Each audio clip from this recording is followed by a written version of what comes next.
Salam sama gars salam wa Sénégal, salam wa àdduna bépp. Bon, gëjoon ngeen gis kanam bi on avait commencé quelque chose, mais bon, mooy loolu dans la vie il y a toujours des priorités xam nga am na yoo xam ne bu ñëwee tu peux pas faire autrement faut nga concentrer aussi yenn affaires yi mais là j'espère que on sera là le reste de la saison et les matchs de Ligue des Champions, les matchs de championnat, la Coupe du Monde qui arrive, on va plus rien rater. Et j'espère fortement parce que c'était pour ça que j'avais pris du recul, pour mieux revenir sur votre scène et vous servir du mieux possible. Donc, tey li ñu war a wax bëri na mais dañuy laaj quelques points rek parce que mënuñu woon reprendre vidéo yi sans wax ci équipe bu Sénégal. Donc pourquoi? Parce qu'il y a deux matchs qui viennent de se jouer. Yàggul dara ay matchs amicaux te ñëpp xam nañ ne yooyu mooy dernier match yi nga xam ne dañ koy jouer avant ñuy dem coupe du monde et si biir match yooyu y a beaucoup d'études à faire. D'abord balaa ñuy laal sax match yi dañuy wax si le choix des matchs en eux-mêmes parce que tey man je peux pas comprendre une équipe comme le Sénégal numéro 1 en Afrique tu es le comme tey Afrique bu amoon prétendant pour sori si coupe du monde ce serait numéro 1 le Sénégal. Donc je comprends pas benn affaire si moi c'est la fédération Sénégal ben instant de comprendre c'est quoi leur boulot. Donc comment tu peux avoir sur ton groupe les Pays-Bas Équateur le pays organisateur balaa maa ñëw aussi Pays-Bas Équateur sax parce que ñun ñëpp dañ jàpp ne ce sont les matchs les plus sérieux mais bu leen fàtte pays organisateur c'est toujours difficile à jouer. Donc le choix des matchs ça me pose problème sincèrement parce que par exemple on devait jouer pour une équipe sud-américaine boo xam ne c'est au-dessus du niveau de la Bolivie Bolivie boo leen jëlee ñooy mosuñu sax qualifier coupe du monde ñooy dernier si nu mu tudd si éliminatoire sud-américaine yi y a des équipes comme Colombie joué ñu coupe du monde mais on sait tous que la Colombie c'est une équipe compétitive, c'est une bonne équipe, c'est une équipe qui va te donner un rythme de malade. Il y a une équipe comme le Chili, ces matchs-là, les Paraguay là, on devait pouvoir avoir ce genre de matchs. Mais on a déboursé 700 millions, je comprends pas ce qui se passe en fait au niveau de la fédération. Donc, dans mon Japon, c'est pas sérieux quoi. Moi, c'est pas sérieux. On devait avoir des matchs au-dessus de ça. T'as beau jouer si l'Europe, il y a beaucoup de pays, il y a des pays comme la Suisse, des pays comme le Danemark, genre même si nous avons joué Ligue des Nations, mais en même temps, nous avons un match amical. Parce que tu dois jouer les Pays-Bas. Tu dois au moins jouer l'équipe de Hamne. Nous avons joué les Pays-Bas quoi, pour moi. Donc, Joe Fédération, vraiment c'est à revoir. Et l'autre bouteille, Yaganavi Sénégal. Déjà, quand il a joué un match amical, jouer que fii ci Sénégal muy match bu mag ñun presque on n'a pas eu cette occasion mosuñu jouer match bu mag ñun ñu fekkee que ñun fii nii ñuy jouer match amical donc c'est pas normal à un moment donné faut qu'on soit sérieux au niveau de la fédération comme ça les joueurs seront mis dans les meilleures conditions possibles pour parce que ñun on prétend à une quart de finale à une demi-finale peut-être mais là qu'on se dise la vérité quoi voilà loolu léegi laa bëggoon am lu ma sànni avant ñuy dugg ci équipe bi en second lieu. Donc, d'abord, pour voir cette équipe, les convocations d'abord. Les convocations, on peut les comprendre. On peut comprendre quoi, parce que Aliou Cissé, il a construit une équipe qui a beaucoup d'entre eux ne jouent pas en club. Club. Donc, que c'est un Bamba Dieng, un Pape Matar Sarr. Aliou Cissé là, je pense que il a été intelligent parce que ces gens de boys là, il sait que nous sommes à venir au Sénégal. Donc il était obligé pour moi de les appeler. Donc sur ce point, pas de problème. Il a essayé aussi d'appeler les boys UBS, les Jacobs, les Patésis, on va y revenir. Et les autres là.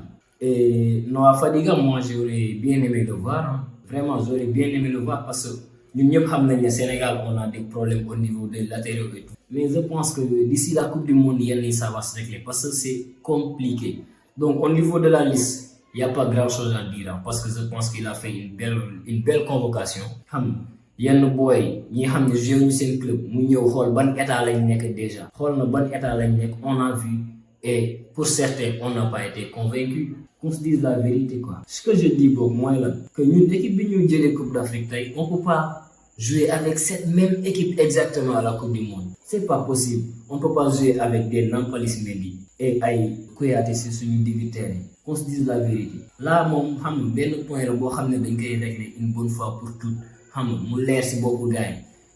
On a tous constaté que ne Aliou Cissé ba tey amul 11 titulaire ba tey amul ko faut qu'on le dise quoi parce que tey man xam nga c'est un regret bu may am si par rapport ak deuxième match bi parce que tey un passé 6 man j'aurais bien aimé xam nga qu'on le reconduit mu footballaat comme ni mu footballoon ñu xam ne le boy là il est sérieux parce que da ngay xam ne le boy là il est sérieux il est là pour prendre une place donc xam nga on a bien fait de tourner pour voir le niveau de Nampalys et tout. Mais gars, Coupe du Monde, c'est pas la Coupe d'Afrique. Hein.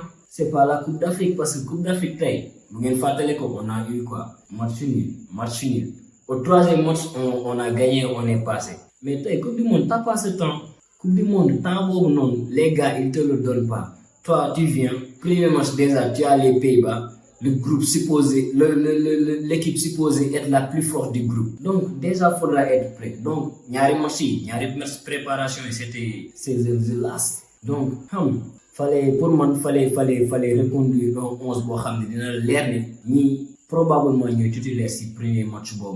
Donc, j'aurais bien aimé voir Pathé 6 et si j'aurais bien aimé voir Pape Gueye un peu plus. J'aurais bien aimé voir pas Matar un peu plus parce que malgré qu'il n'a pas joué au niveau du match contre la Bolivie, il a fait un bon match.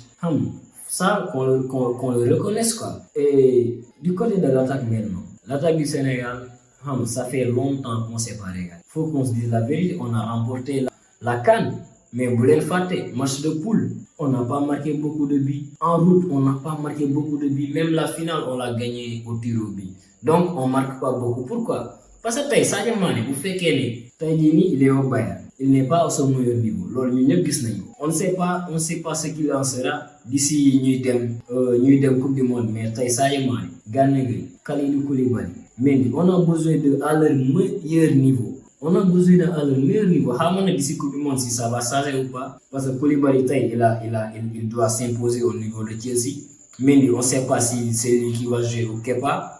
Gana Gueye, je pense que malgré que Mathieu, on a vu que voilà, Gana Gueye, faut qu'il soit sérieux quoi. Parce que, gars, rappelez-le une fois, si le match de référence de Gana. Moi, je trouve pas bien cherché. Mais Gana, je trouve pas de match de référence. Gana, on a besoin de. S'il ne peut pas être notre Modric, qu'il soit notre Toni Kroos au moins quoi. C'est ça qu'on a besoin. Mais je pense que d'ici Coupe du Monde, lui, il va jouer à Everton, donc il sera dans le rythme. Lui, côté lui, il n'y a pas beaucoup d'inquiétude.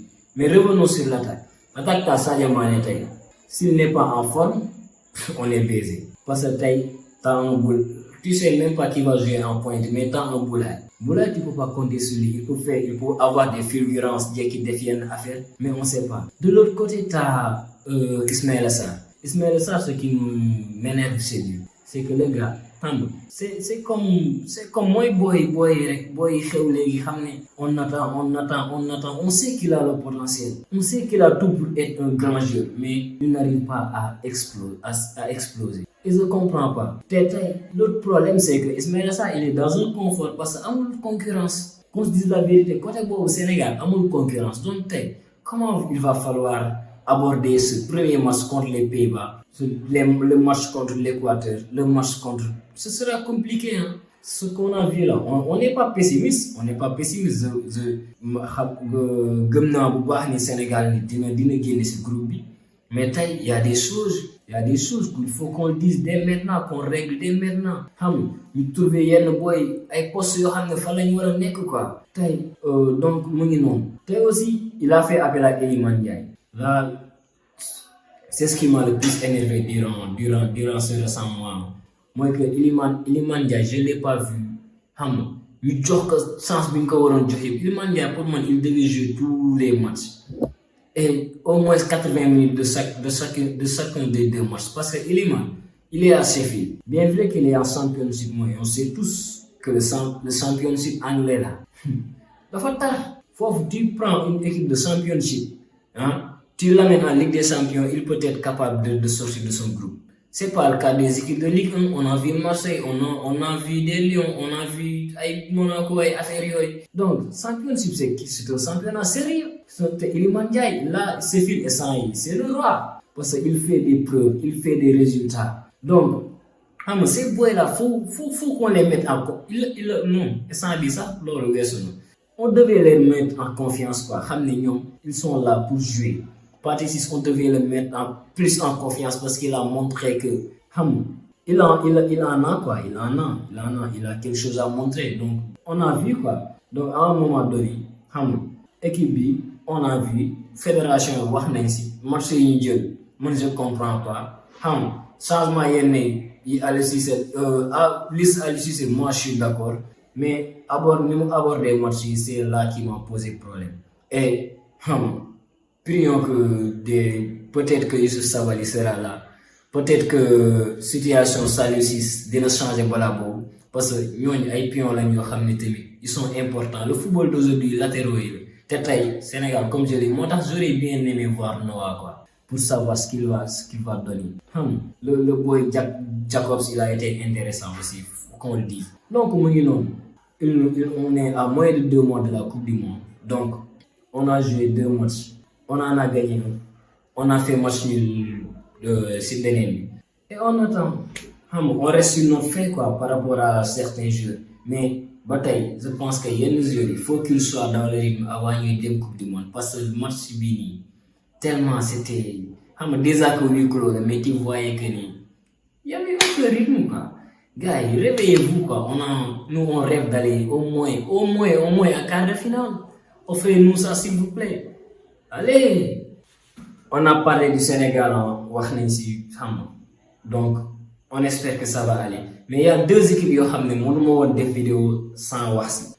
Depuis 2006, en 2006 l'Italie, 2010 Espagne, 2014 Allemagne, 2018 France, j'en ai marre des équipes européennes en fait. Et pourquoi j'en ai marre déjà que mon équipe, le Brésil, ça faisait longtemps que il ne pouvait pas prétendre sérieusement à être champion du monde. Bien vrai que 2018 dem nañ ba demi-finale, mais on n'a pas oublié l'humiliation en 2014 chez nous. Donc je pense que je place le Brésil favori, un des favoris de la Coupe du Monde avec l'Argentine. Parce que le Brésil, t'as un Neymar qui s'éclate. Le Neymar bi ñuy gis Paris la ñuy gis Brésil. Donc ça me rassure. Et à côté, t'as Vinicius, t'as Anthony, t'as Rodrigo, le milieu de terrain, t'as Casemiro, Fred, t'as Fabinho. T'as des boys yoo xam ne dañ tàng jël défense bi tey t'as Militao assurance t'as Marquinhos un gars bien t'as Thiago Silva l'expérience tout. Donc je pense que ça va aller, mais le problème c'est les latéraux. C'est comme Sénégal Brésil côté boobu imagine yaa ngi jógee si Marcelo ak Dani Alves ñëw si kan Sandro Danilo. Man ces 2 gars ils m'énervent. Sandro ça fait ay années il m'énerve. Je sais pas comment il fait pour des abracadabra pour toujours jouer à la Juventus et jouer au Brésil. Mais ça me pose problème parce que lui là, je sais pas pourquoi il est là quoi. Parce que moi je trouve que le Brésil, il y a tellement de boys yoo xam ne tàng jër lañ def. Donc faut qu'on trouve des latéraux beaucoup plus rigoureux, beaucoup plus techniques, beaucoup plus audacieux. Mais quand même, mon équipe bien va pareil ren tu prétends pas à gagner la Coupe du Monde. Et à côté du Brésil, si le Sénégal ne parvient bien sûr pas à gagner la Coupe du Monde ou à se qualifier pour les demi-finales et tout, le Brésil c'est le choix du cœur. Déjà c'est le choix du cœur, mais aussi ce qu'il nous montre vraiment, c'est un favori sérieux. Et j'ai envie que la Coupe du Monde quitte l'Europe comme je vous l'ai dit. Et à côté, on a Argentine. Argentine, moi j'ai peur de. Faut qu'on se dise la vérité. Argentine pour gagner les gars, il va falloir galérer parce que Argentine, ils restent sur combien de matchs sans défaite.